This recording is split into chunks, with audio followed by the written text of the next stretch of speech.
Dans le contexte d'une CIV, qu'est-ce que l'effet venturi-ventriculaire est le plus susceptible de provoquer? A. Une sténose pulmonaire. B. Un prolapsus de la valve aortique. C. Un prolapsus de la valve mitrale. D. Une sténose de la valve tricuspide. Réponse B. Un prolapsus de la valve aortique. Parmi les propositions suivantes, quel est le signe physique classique d'une très petite CIV musculaire? A. Un souffle continu dit, en tunnel, machinerie murmure. B. Un souffle diastolique décrescendo. C. Un souffle télésystolique mésosystolique court, aigu, prenant fin avant B2. D. Une abolition de B1. Réponse C. Un souffle télésystolique mésosystolique court, aigu, prenant fin avant B2. Chez les patients atteints de CIV, un pouls paradoxal n'est pas typique. Cependant, que peut indiquer un pouls artériel à double expression, bifurien, chez un patient après une chirurgie de CIV? A. Un shunt résiduel. B. Une insuffisance mitrale. C. Une physiopathologie de cardiomyopathie hypertrophique obstructive, CMHO. D. Une tamponnade. Réponse C. Une physiopathologie de cardiomyopathie hypertrophique obstructive, CMHO. Laquelle des propositions suivantes décrit la CIV d'admission, de type canal atrioventriculaire? A. Elle est située dans la chambre de chasse. B.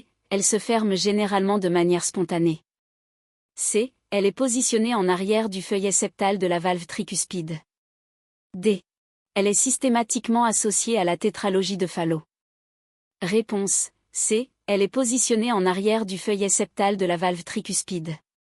Un patient atteint d'une CIV présente un ECG montrant un aspect, RSR, en dérivation V1. Que représente-t-il le plus probablement?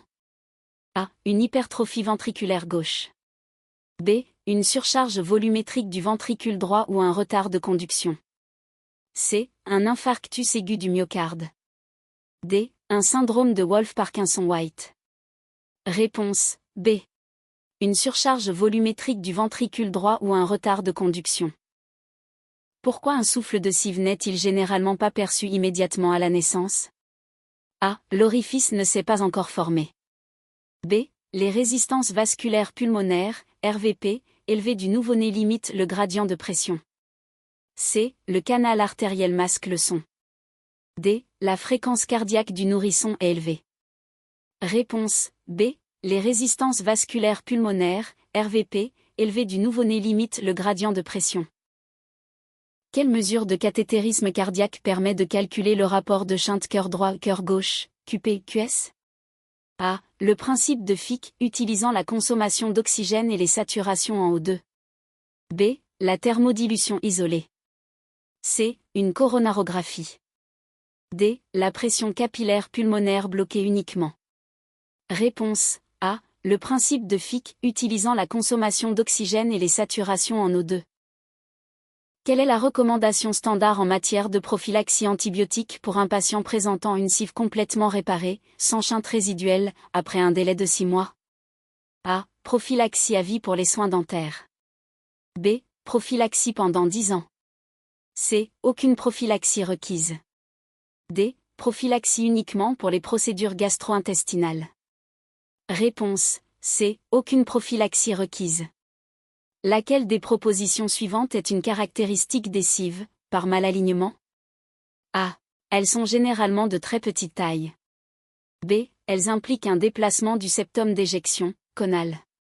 C. Elles entraînent toujours un shunt droite-gauche dès la naissance. D. Elles se situent exclusivement dans le septum musculaire. Réponse B. Elles impliquent un déplacement du septum d'éjection, conal. Une patiente de 10 ans présentant une CIV non opérée consulte pour une cyanose et un hypocratisme digital. Son taux d'hémoglobine est de 19 g par décilitre. Quelle est la conduite à tenir la plus appropriée? A. Une fermeture chirurgicale immédiate de la CIV. B. Une supplémentation en fer. C. Un bilan à la recherche d'un syndrome des enmangés, la fermeture étant probablement contre-indiquée. D. L'instauration d'un traitement par aspirine à forte dose. Réponse C. Un bilan à la recherche d'un syndrome des enmangés, la fermeture étant probablement contre-indiquée. Quelle est la complication la plus fréquente d'une fermeture percutanée, par dispositif d'occlusion, d'une CIV? A. Un accident vasculaire cérébral. B. Un bloc de conduction ou des arythmies. C. Une embolie pulmonaire. D. Une dissection aortique. Réponse B. Un bloc de conduction ou des arythmies. Quel est l'effet de l'effort de serrage, hand-grip exercice, sur le souffle d'une CIV? A. Il augmente l'intensité du souffle. B. Il diminue l'intensité du souffle. C. Il n'a aucun effet. D. Il transforme le souffle en souffle diastolique. Réponse A. Il augmente l'intensité du souffle. Quel type de CIV est le plus susceptible d'être associé à une interruption de l'arche aortique? A. Une petite CIV musculaire. B. Une CIV conoventriculaire par malalignement postérieur. C. Une CIV supracrystale. D. Un défect de Gerbode. Réponse B. Une CIV conoventriculaire par malalignement postérieur.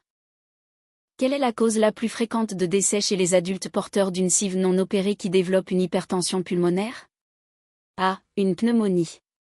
B. Une mort subite cardiaque ou une insuffisance cardiaque progressive. C. Une insuffisance rénale. D. Une cirrhose hépatique. Réponse B. Une mort subite cardiaque ou une insuffisance cardiaque progressive. Si une CIV est qualifiée de « restrictive », qu'est-ce que cela implique concernant la pression dans le ventricule droit? A. La pression dans le VD est égale à la pression dans le VG. B. La pression dans le VD est supérieure à la pression dans le VG. C. La pression dans le VD est significativement inférieure à celle du VG, normale ou quasi normale. D. La pression dans le VD est nulle. Réponse C. La pression dans le VD est significativement inférieure à celle du VG, normale ou quasi normale.